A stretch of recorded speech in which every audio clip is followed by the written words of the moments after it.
Imagine walking with your dog confidently by your side.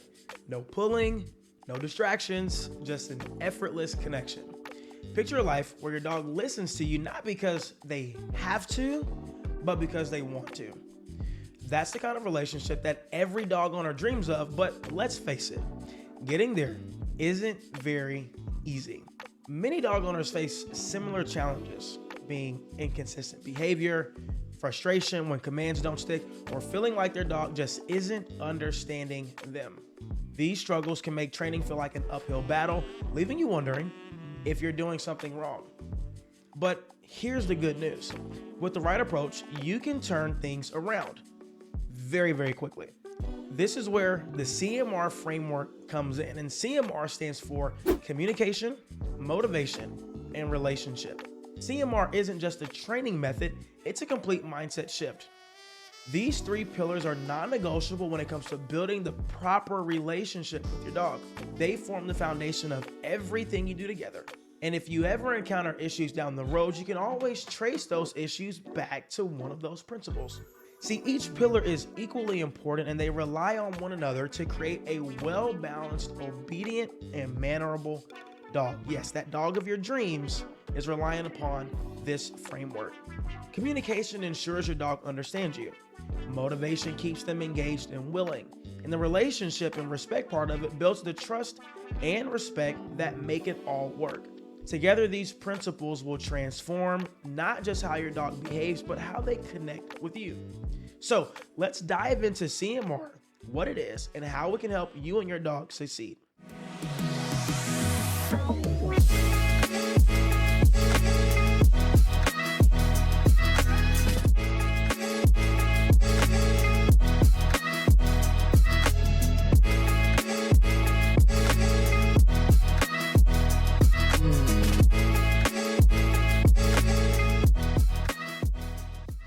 Let's start with communication. Clear communication is the foundation of a strong relationship with your dog.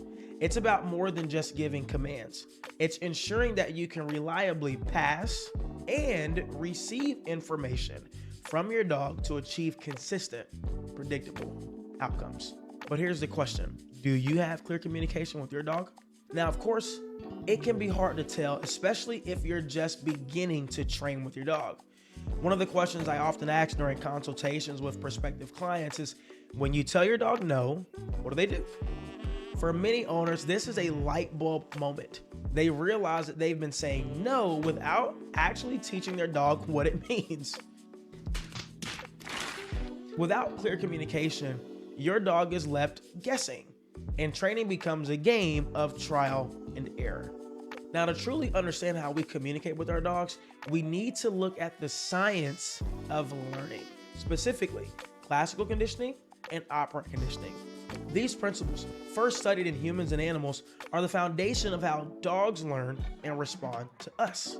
Let's start with classical conditioning, which focuses on creating associations. Discovered by Russian physiologist Ivan Pavlov, classical conditioning is about linking one thing to another. Pavlov's experiments with dogs showed that if you repeatedly pair a neutral stimulus, like a bell, it means nothing to the dog at first, with a meaningful stimulus, like food, the dog will eventually associate the two together.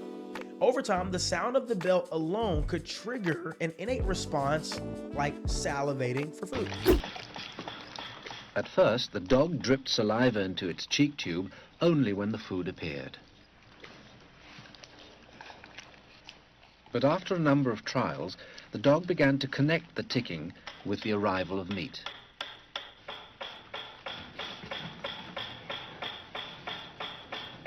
Soon, the sound alone made the dog drool. Eventually, the dog salivated as much to the ticking itself as it did originally to the presentation of food. Полная! Идите сюда.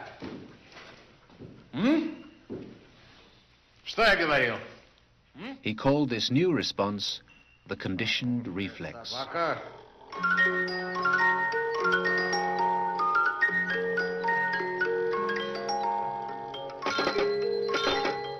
Whatever the stimulus, his dogs could soon be conditioned to produce saliva. In training, we use classical conditioning to help our dogs make both positive and negative associations. For example, while pairing the word good or clicker sound with treats teaches your dog they've done something right, pairing the word no with a leash pop helps them understand they've made an undesirable choice. This creates clarity by establishing clear cause and effect relationships, ensuring your dog knows what behaviors are encouraged and which are discouraged. When used fairly and consistently, these associations build trust and give your dog a reliable framework for understanding the world they live in. Now let's talk about operant conditioning. Operant conditioning focuses on the consequences of behavior. This was developed by psychologist B.F. Skinner. Operant conditioning explains how behaviors are strengthened or weakened based on what happens immediately afterward. It's broken into 4 key components. You have positive reinforcement, adding something desirable to encourage a behavior. Example, giving a treat for sitting. Negative reinforcement, removing something unpleasant to encourage a behavior. Example, releasing leash tension when your dog stops pulling. You have positive punishment, adding something unpleasant to discourage a behavior. Example, a verbal no for jumping. And negative punishment, removing something desirable to discourage a behavior, like stopping playtime when your dog starts to bite on you. While classical conditioning helps your dog associate signals with outcomes, operant conditioning teaches them how their actions lead to specific consequences. Together, these 2 methods create the framework for clear communication, allowing your dog to understand what you're asking and why. Now, building on the principles of classical and operant conditioning, let's dive into timing, which is absolutely critical in communicating with your dog. Timing is how your dog understands how their actions or inactions, again, led to a reward or correction. Remember, dogs think in pictures. They take mental snapshots of the picture they're experiencing when they receive their reinforcement or corrections. Example, imagine you tell your dog to down, but you reward them while their forearms are still hovering above the ground. In your dog's mind, the picture they associate with the command down now includes sitting in front of you in the living room, rear end on the ground, forearms slightly above the floor, not fully touching. The result, a dog that inconsistently follows through with the behavior because they don't fully understand what's being asked. Now, here's where timing becomes so important. In the dog training community, it's widely agreed upon that delivering a reward or correction within the 1.3 second time window is optimal for your dog to connect your response to their behavior. Now, to achieve this, you need 2 things: a clear understanding of the specific criteria for the behavior you're teaching, the ability to mark that behavior, whether with a reward or correction, within that 1.3 second window. When you master the timing of your rewards and corrections, your dog's understanding of their commands will skyrocket, I promise you. They'll form accurate and consistent associations, leading to faster and more reliable training results. So how do you put this into practice? One of the most effective ways to teach a dog new behaviors is through positive reinforcement. Rewarding a dog for desired actions encourages them to repeat those actions. For example, using treats to teach your dog stay, sit, or come works remarkably well because it taps into their natural desire to earn their reward. However, positive reinforcement has its limitations, especially when dealing with unpleasant or unwanted behaviors.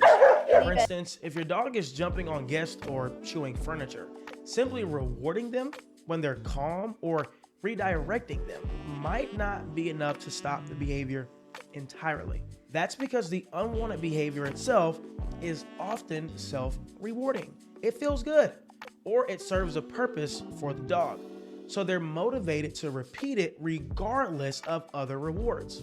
This is why it's essential to pair positive reinforcement with clear and concise corrections when necessary, ensuring your dog not only understands what's expected of them, but also knows what behaviors to avoid.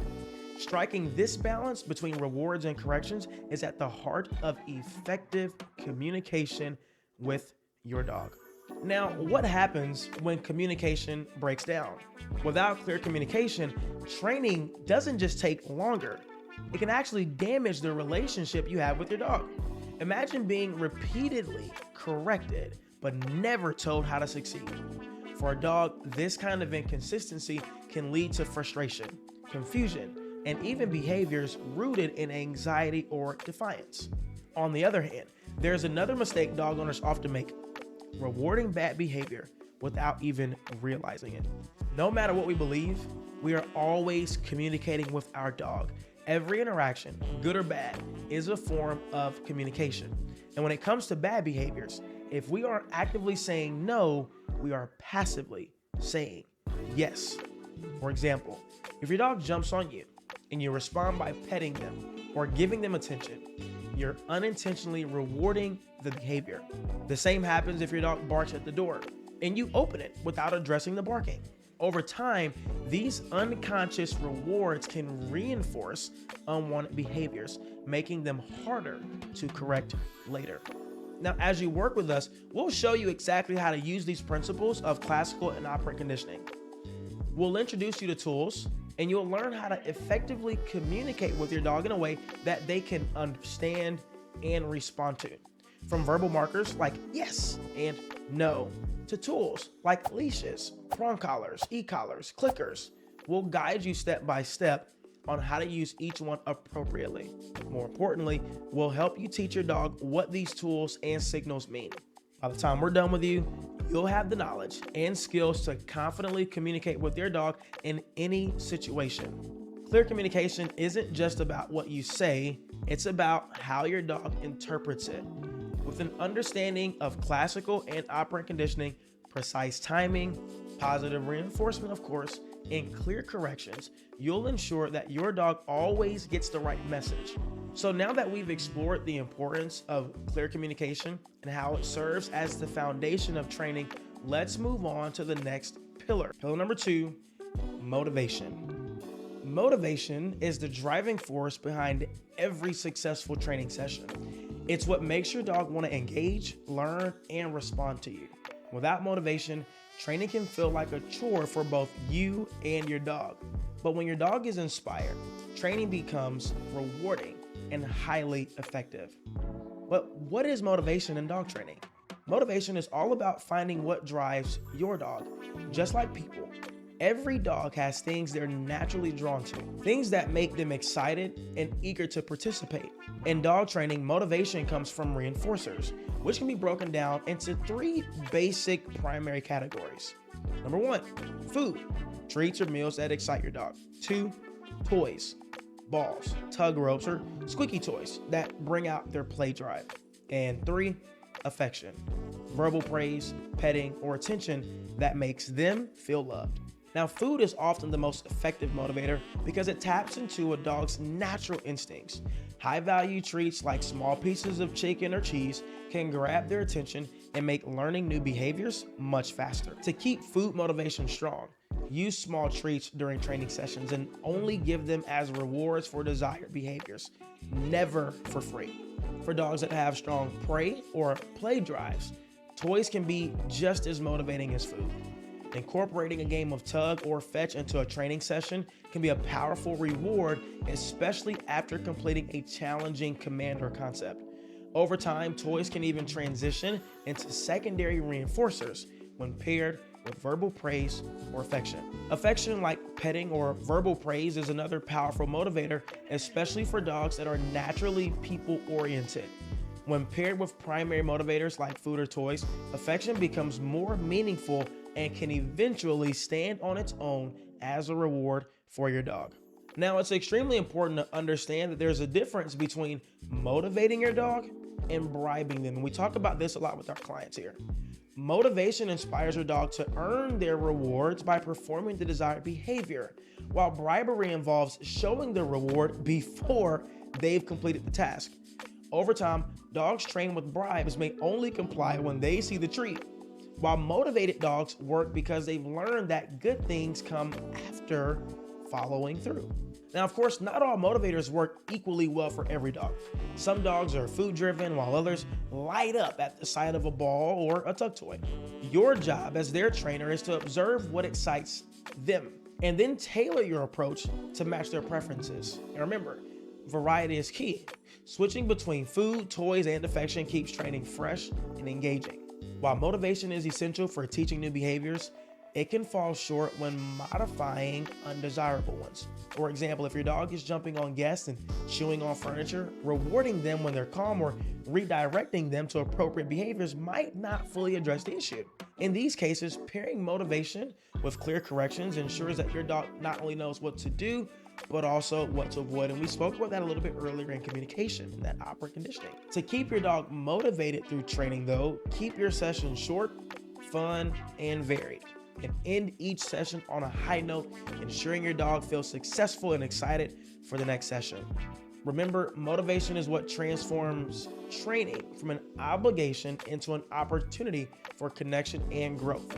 By understanding what drives your dog and using the rewards effectively, you can create an environment where they're excited to learn and succeed. Now, last but not least, we'll talk about that last pillar, relationship. While communication is about what you say and how your dog understands it, and motivation is about bringing out the best in your dog through what drives them, relationship is about the trust, respect, and bond that make your dog want to listen in the first place. Think of your relationship with your dog as the glue that holds everything together. Without a strong connection, even the best training techniques can fall flat. The dog that trusts you and feels secure in your leadership is a dog that's eager to learn, follow, and thrive. So how do we build this kind of relationship? Let's dive in.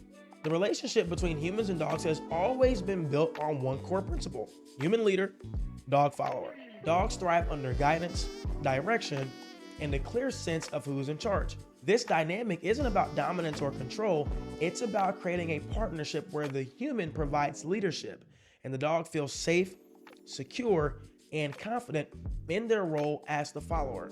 A well-balanced relationship should make life easier for both you and your dog.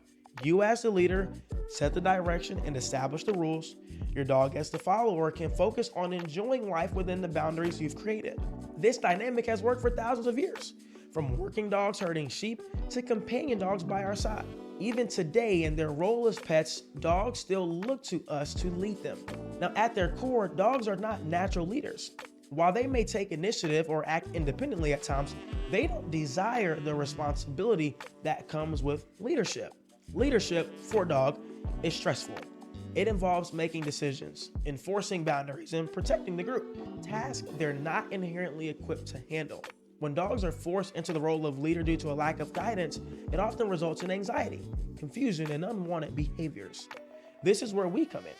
As humans, we take on the role of leader to provide structure, set boundaries, and create an environment where our dogs can relax and focus on being the wonderful companions they were meant to be. Leadership isn't about control, it's about care. And just as we take on leadership roles in our families, communities, and workplaces, we must also step up as leaders for our dogs. Leadership within your dog mirrors great leadership among humans. It's not about dictating every move, it's about setting clear expectations, following through, and creating an environment where your dog feels supported and secure. At its best, human-to-dog leadership includes vision, knowing what you want to achieve in your relationship with your dog and how to get there. Consistency, providing clear and predictable guidance your dog can rely on. Fairness, balancing discipline with encouragement and rewards. And advocacy, protecting your dog from harm and helping them navigate the world confidently. These leadership traits build trust, which is the foundation of a healthy human-dog relationship. Dogs don't thrive in chaos, they thrive in structure. By stepping into your role as a confident and fair leader, you set the stage for a harmonious partnership. So without leadership, dogs often take it upon themselves to fill the void, but they're really not equipped to handle that pressure that comes with it. When this happens, dogs may develop unwanted behaviors like excessive barking, leash pulling, and even aggression. These aren't signs of a bad dog. They're signs of a dog trying to manage responsibilities they're not meant to handle. And as their human leader, You provide the direction that they crave. Your leadership allows them to relax, enjoy their life, and focus on being a dog, exploring, playing, and bonding with you. That is the natural order of the human-dog relationship, and when done right, it creates a partnership that is fulfilling for both of you. So we will reiterate, leadership isn't about being overly strict or indulgent. It's about setting the tone for your dog's life through clear and consistent actions. You can build leadership by focusing on these 6 key elements. 1, boundaries. Define what behaviors are acceptable and which are not. For example, deciding whether your dog is allowed on furniture or how they should behave when guests visit. 2, structure. Establish routines for feeding, walking, and training to provide predictability and reduce anxiety. 3, accountability. Follow through on your expectations, ensuring your dog understands that commands are not optional. 4, advocacy. Protect your dog from overwhelming situations and act as their guide in unfamiliar environments. 5, discipline. Correct unwanted behaviors fairly and consistently. And 6, fulfillment. Meet your dog's physical, mental, and emotional needs through exercise, play, and problem-solving activities. These actions may not be as immediately rewarding as cuddles or treats, but they form the foundation of a strong relationship. Without them, you risk regression in your dog's behavior, or worse, creating undesirable habits that are harder to fix later. To understand your role as a leader, it's important to understand your current relationship with your dog. Ask yourself, how am I providing the best living environment for my dog? How do I hold myself and my dog accountable? How do I advocate for my dog in stressful situations? How am I providing structure in our daily routine? How do I ensure my dog feels fulfilled, both mentally and physically? Answering these questions can reveal the gaps in your approach, giving you a roadmap for becoming a stronger and more effective leader. Now, I'll be the first to tell you it's natural to feel a twinge of guilt when starting to set boundaries or enforcing rules with your dog. Some common leadership practices that may feel restrictive but are incredibly beneficial include crating, limiting furniture access, adjusting the affection levels, mental and physical exercise, and dedicated training times, building a routine that reinforces good behaviors and strengthens your bond together. And by separating your human emotions from what's necessary for your dog, you can step into your role as a confident leader. Remember, leadership isn't about taking things away. It's about giving your dog the guidance and structure they need to thrive. The human-dog relationship is one of the most rewarding bonds that I believe we will ever experience, but it works best when we embrace our role as leaders. Dogs are happiest when they can rely on us to guide them, protect them, and provide the structure they need. And again, it isn't about dominance. It's about creating that life where they feel secure, fulfilled, and ready to follow your lead. By becoming the leader your dog needs, you'll not only improve their behavior, but also build a relationship based on trust, respect, and love. Of course, that is a bond that will last a lifetime. Training your dog is about so much more than teaching commands. It's about creating a partnership rooted in trust, respect, and understanding. By embracing these 3 pillars, communication, motivation, and relationship, you're not just shaping your dog's behavior, you're shaping the bond that you both share. Remember, clear communication helps your dog understand what's expected of them. Motivation inspires them to engage with you. And a strong relationship built on leadership and trust creates the foundation for everything else. These pillars aren't just tools, they're the keys to unlocking the full potential of your dog and the connection you share. Training is a journey, and every step forward, no matter how small, is a step toward a deeper, more fulfilling relationship with your dog. It takes patience, consistency, and a willingness to grow alongside your dog, but the rewards are immeasurable. Thank you for watching and for committing to making life better for you and your dog. If you found this video helpful, don't forget to like, subscribe, and share. And this is Jeff Greene with Everstead K9 Academy. We'll see you on the next one.